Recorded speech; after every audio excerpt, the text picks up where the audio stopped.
What's up, guys? Matt Brown from the LSR Podcast. Thanks for joining me and Dustin and Adam right here on the channel each and every week. And while you're here, go ahead and hit that subscribe button, give us a thumbs up, and let us know in the comments if there's anything you'd like us to tackle in a future episode. But without further ado, here's a clip from episode number 62. Let's go ahead and kick things off here with something that came through that I thought was very, very interesting, guys.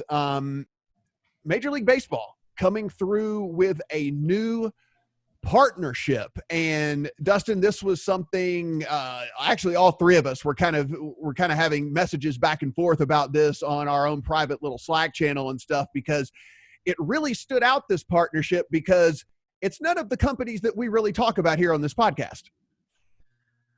Yeah, this was an interesting deal. It takes a lot to make my jaw drop, I'd say, these days. But this one made it drop.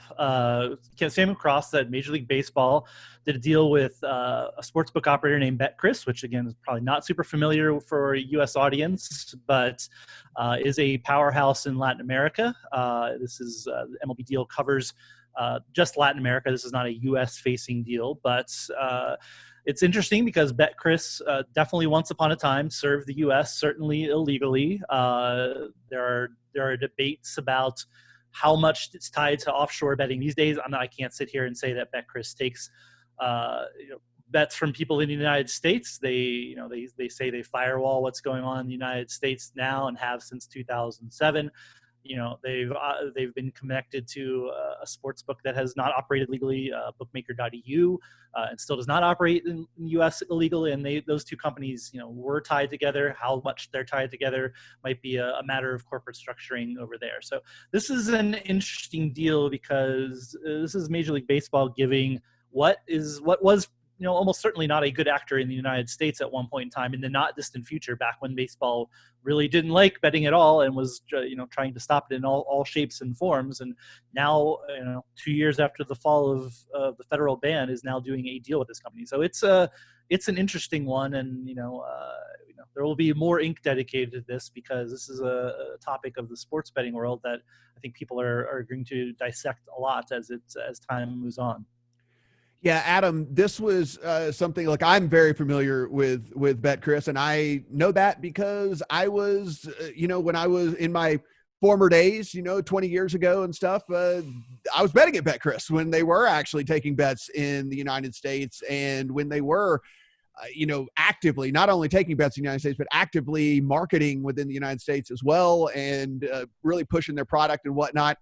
Now, they did split off, as Dustin mentioned, into Bookmaker, which was BetCris was offshore only, and then outside of the United States, and then Bookmaker was taking bets within the United States here. But I mean, this is just an interesting partnership overall and in general when you are going to partner with a company here that, again, at one point in time was definitely operating illegally in the United States, may still be in some way, shape, or form or some capacity.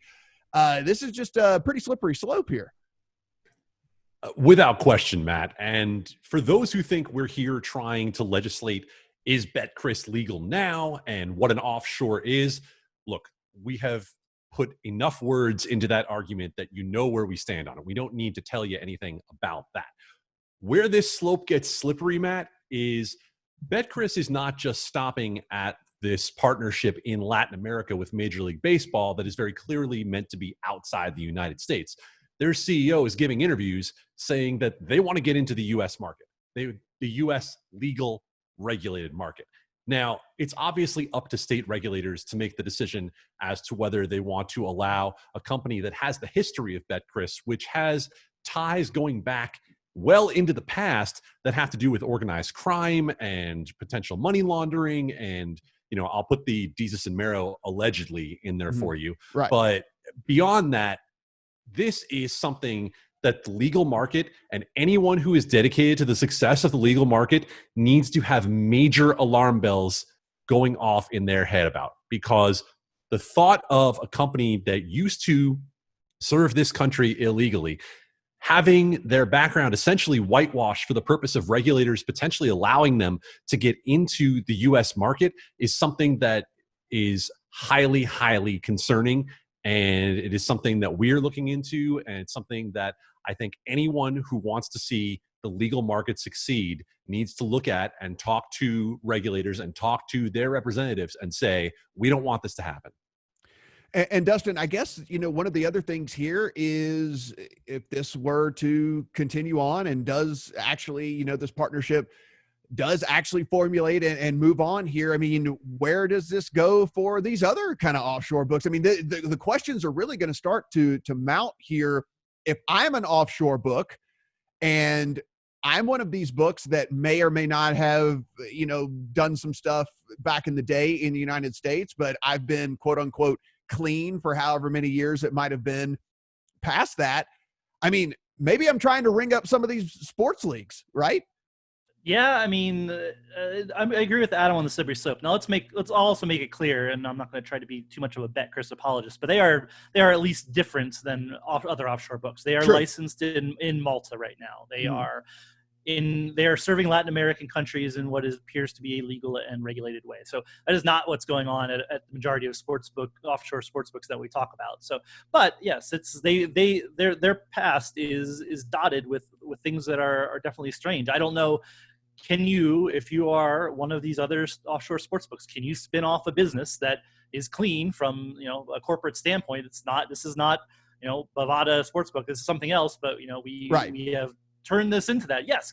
That's the worry, I think, is that you can create a corporate structure. You can say, hey, I'm going to be legit over here. And where do we go from there? Yeah. It's again, I don't know if we're going to see that but we are already seeing sites that serve the U.S. market, serve the offshore market from a standpoint of trying to get bettors to sign up. They have started washing themselves and also getting into the U.S. market and leaving offshore behind it to some extent in probably some of the same ways we're talking about here. So yeah, I don't know where it goes.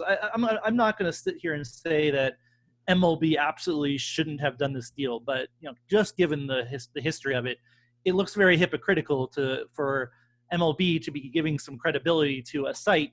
Again, 13 years ago, they were serving the American market, taking U.S. bettors. We can say that pretty definitively. And MLB has said, yes, we're going to partner with that company. We're also getting people, telling us, oh, well, this isn't that much different from like an SB Tech that has served gray markets or DraftKings that's been a bad actor in DFS. Like none of this is all. Those are very different, I think, in terms of what's going on and how things have shaken out. And I agree. I don't know if we're going to continue going down the slippery slope, but I don't think it's the greatest move for MLB to have done this. And Adam, strictly from an MLB standpoint here, I'm sure, down the line, if they get questioned on this, that it's going to come down to we're reaching out to our Latin American fans or anything like that. I mean, you're a sports guy, you know sports pretty well. I don't think Major League Baseball, of all the territories in the entire world that they need to be focusing on as far as increasing popularity and getting fan base and things like that, would be the Latin American countries. That's actually where baseball is the most popular right now, and where the sentiment and the feeling towards baseball has actually not eroded over the years, where it has, basically definitely in the United States, and I can imagine the rest of the world as well.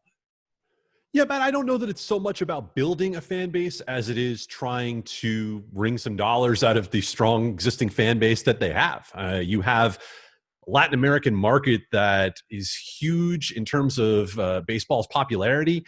And I'm sure that from the MLB perspective, you look at it and say, this is a market where we know we have engaged fans, and a market that it will not be very hard for us in terms of marketing to be able to convert that base into bettors and be able to get something out of the deal. But my question is, if you're Major League Baseball and you're going and lobbying U.S. states for official league data mandates, previously you were lobbying them for the integrity fee, and you are now going to be dealing with both legislators and regulators when it comes to these official league data mandates, why would you potentially put a mark on yourself in terms of dealing with a company that, as we've said, we're not talking necessarily about are they in the U.S. market right now? We're saying in terms of that apples to apples comparison that Dustin was talking about, they directly violated the law about the current practice that we are talking about.